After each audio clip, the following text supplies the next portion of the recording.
Earlier I spoke to Nick Clegg in central London and I reminded the Deputy Prime Minister how his own immensely privileged family background had helped him take his first steps into a career. It's absolutely true that my dad, like many families, helped me get a summer job 26 years ago.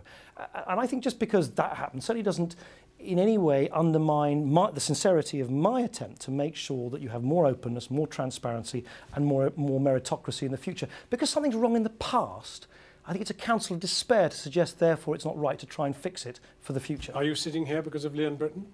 Look, I've been very lucky. I've always been very open about the fact that I've been very, very lucky. I've had a very supportive family and I have many advantages that many other people haven't. But I think it would be a deeply kind of pernicious thing to say that because of someone's personal background, they can't play a role in public life to try and make things better for future generations.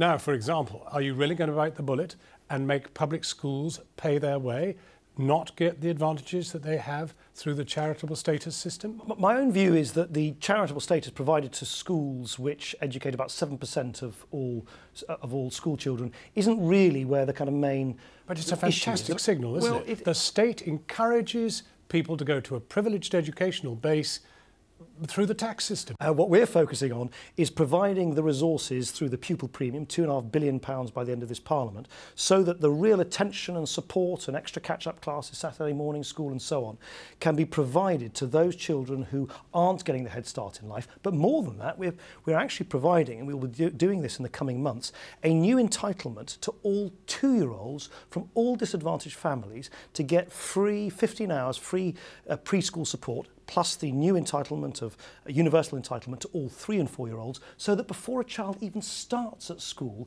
they're ready to learn, they're ready to be nourished and benefit from school. Many of which have now been cut. Many were going to nurseries already.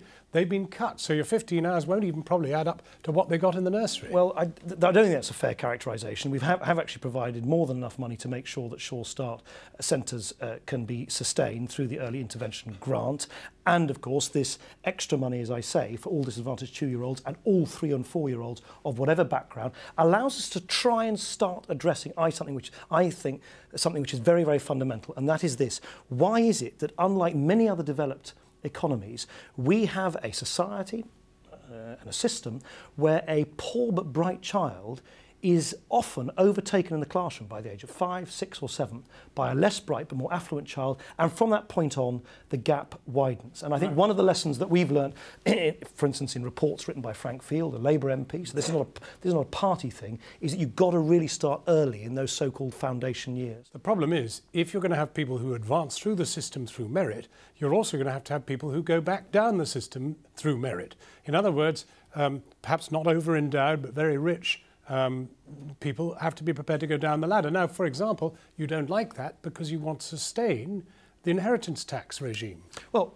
it's not entirely correct, this assumption that if something goes up, something else has to go down. For instance, I mean, I don't want to get bogged down in... Well, that is mobility, isn't it? Well, actually, the evidence suggests that if in the labour market you get an increasing number of high-value, particularly service-based professional jobs, you get what the academics call more room at the top. So this idea that the top floor is sort of narrow and finite, and so that if you go up the elevator one way, someone else has to go down, isn't actually correct. Now, here's the thing which dare not speak its name, which is, of course, the fact that we have a social system, politico-social system, which enshrines in the system the idea that some people are more important than others from birth. We have the monarchy, royal wedding coming up, we're making a big fuss about that. We have the House of Lords, which still has 100 people who got in there because of who their mother and father slept with. Well, I don't think you should convert social mobility into a Republican cause. No, I'm not suggesting it is. I'm just saying it is a difficult thing you have to get round. What I totally accept is that we have a political system which is based on a culture of hierarchy and diffidence.